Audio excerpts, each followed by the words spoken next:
Hello dear friends, welcome to yet another video on Offbeat Gyan. I have a question for you.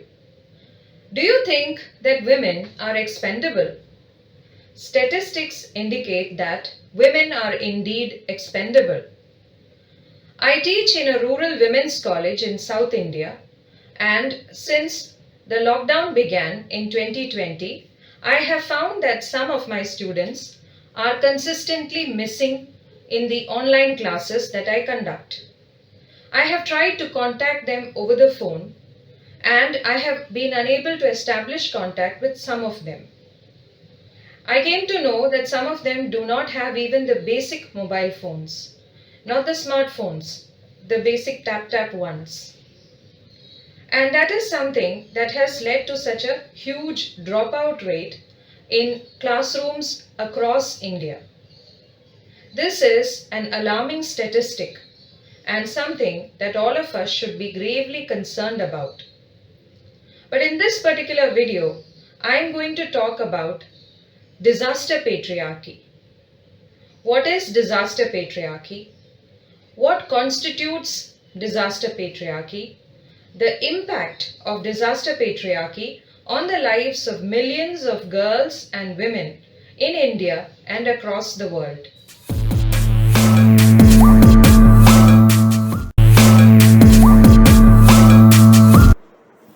Many students have dropped out and are going for low-paid jobs.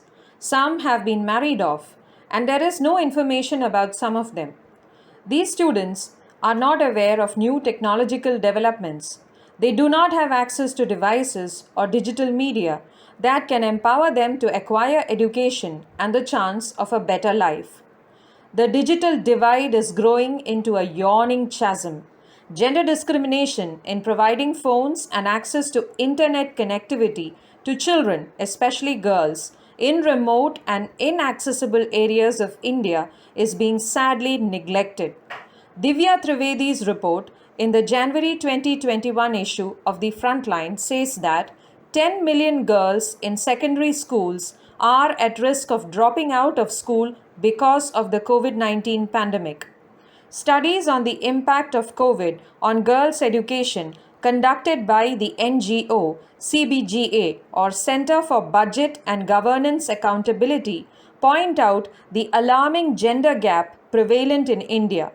Shivani Sonavane of CBGA writes in her study, The Gendered Impact of COVID-19 on School Education, that only 21% of Indian women have access to mobiles and internet infrastructure as compared to 42% of Indian men. The shutting down of schools has worsened the situation.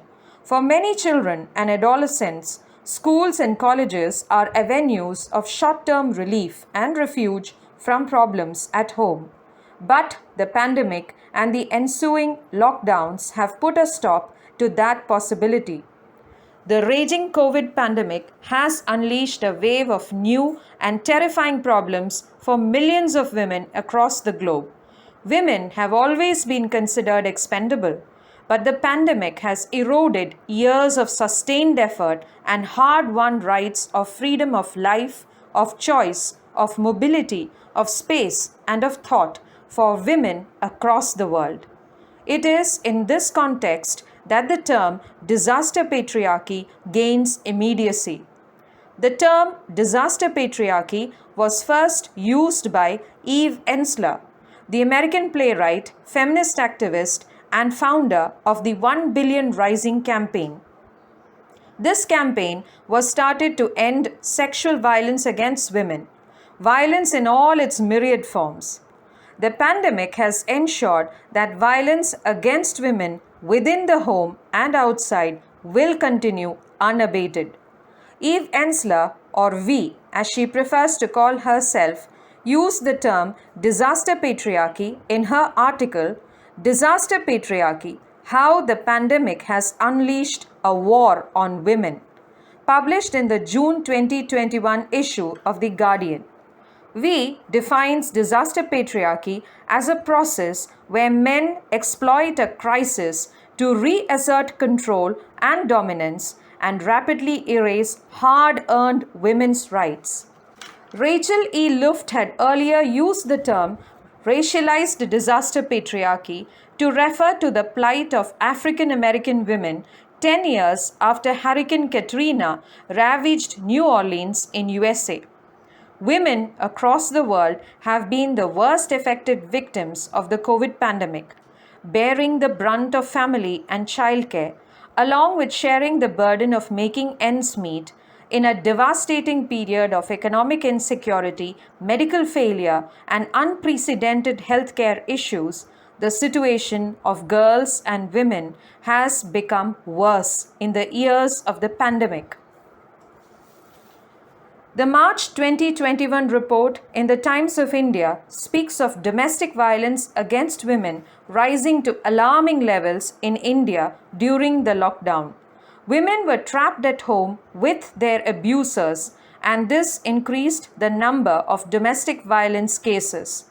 The statistics belie the actual facts because many prefer to remain silently at home and endure the abuse and violence because the severe restrictions imposed during the lockdown prevent the mobility of women and limit their access to police stations and complaint cells set up by the National Commission for Women.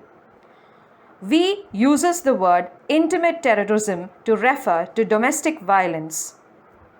The repeated lockdowns have devastated the lives of millions of women across the globe. Disaster patriarchy is evident in the healthcare sector, where all ASHA workers or accredited social health activists are women. They are the frontline workers and the first point of contact between COVID patients and the health department. Most of them work under terrible pressure, get meager salaries, and work without PPE kits and sanitizers. They have to spend money from their pockets to buy these basic essentials during a raging pandemic. The millions of ASHA workers and female nurses in the healthcare sector work for very long hours. They are susceptible to COVID, and they are the ones who effectively manage the frontline COVID care centers. The personal space of women inside their homes has shrunk to nothing because of the burden of taking care of the home, domestic chores, taking care of children's education, managing their own professional commitments, and walking the tightrope. Shrinking personal space, domestic violence, financial insecurity, and the sheer disregard for all the rights and freedom we have fought for and acquired over the years signals the alarming advent of disaster patriarchy.